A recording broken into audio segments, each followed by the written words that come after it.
আসসালামু আলাইকুম। ওয়ালাইকুম আসসালাম। ভাই কেমন আছেন? আলহামদুলিল্লাহ, কেমন আছেন? একটা গল্প কমু ভাই। বলেন।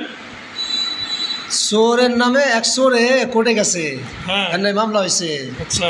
তো জজ সাহেবে চোরের জিগাইতেছে যে মুরব্বী কি মামলায় আইছেন? তো চোরে কইতেছে ওই জজ সাহেব তানি মামলা করছে, তানিরে জিগান। তো এখন জজ সাহেবে আবার ওনার জিগেছে আপনি কি মামলা করছেন? যে চুরি করছে হ্যাঁ জিগান, যে চুরি করছে হ্যাঁ জিগান। জজ সাহেব কয় মুরব্বী তাহলে আপনি বলেন কি মামলায় আপনি আইছেন? তখন চোরে কয় জজ সাহেব কি এরকম একটা রশি চুরি করছিলাম। জজ সাহেব কয় একটা রশির জন্য আপনার নামে মামলা দিছে? তো এখন ওই চোরে কইতেছে কয় জজ সাহেব আর কি কবেন, রশির মাথায় একটা গরু আছিল। রশির মাথায় একটা গরু আছিল।